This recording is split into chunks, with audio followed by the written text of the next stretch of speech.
YouTube, how are you? Good to see you. Welcome back to the channel. Thanks so much. Let me ask you while you're here, are there games in your history that you miss?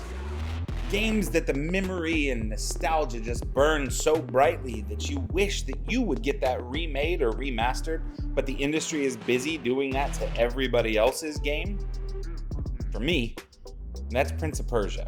See, I had it growing up on the Mac that was our household computer, and then when it hit the PlayStation, I had every iteration that came out.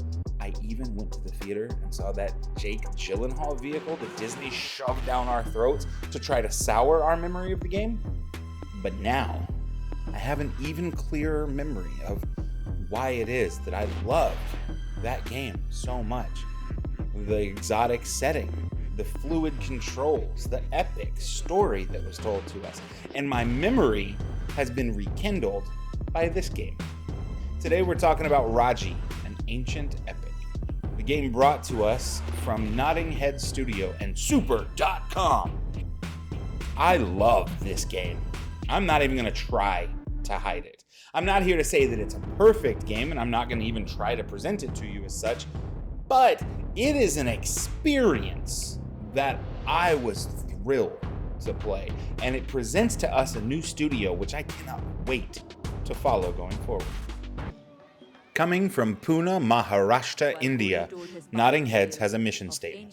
Our goal is to deliver quality games which reflect stories, myths, and lore from the Indian subcontinent. A long time ago. This tells you from the outset, this is a game all about giving you an insight into the rich history of the setting.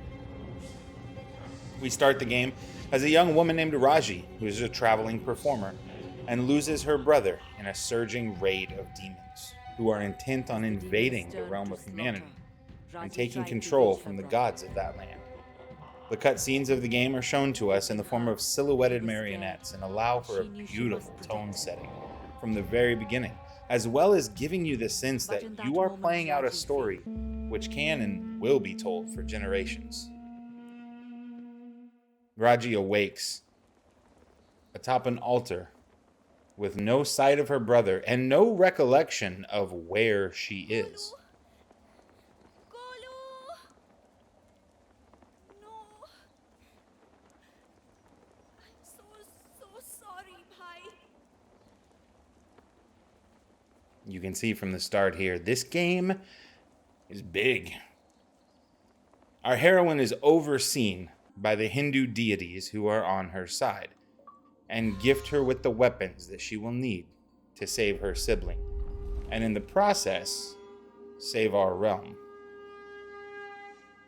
Remember when I said that this girl was a traveling performer? Well, Raji's got moves. The movement in this game is beautifully fluid and completely intuitive for my part. Others have said differently, but I had no issue. Now, the same can't be said for the camera in this game. During most of the exploratory parts, there is no issue.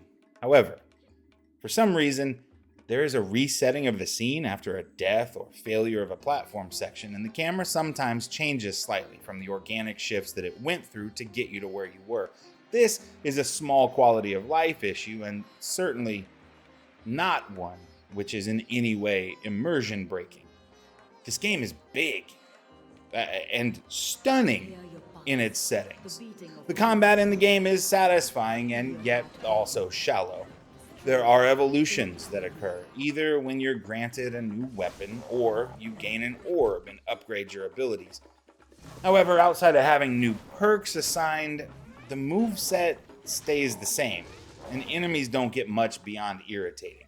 Killing an enemy with an execution will grant you a health regeneration. So long as you focus on the health bar, you shouldn't have much issue in passing through the hurdles that are placed in your path.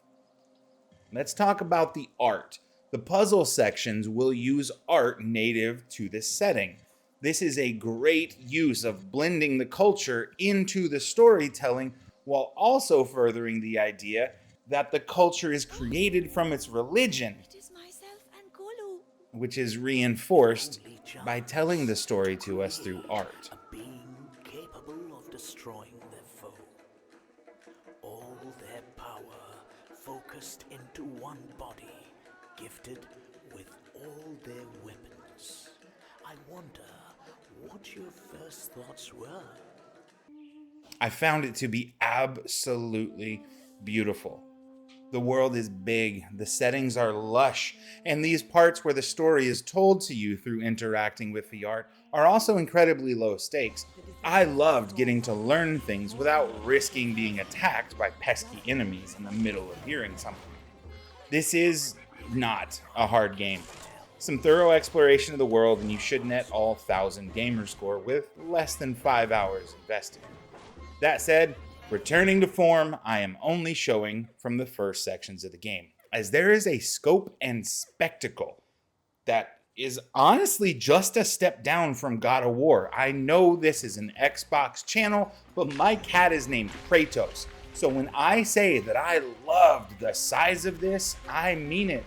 Let's just call it what it is. A good game's a good game wherever you play it. And I am grateful that we have this on Xbox Game Pass.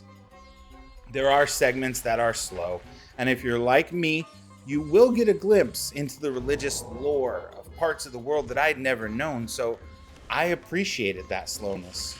Look, I can't recommend this enough. I enjoyed so much of this, and while it is simple and short and sometimes more shallow than I would have liked, it has been a long time since I played through a true action platformer of this caliber.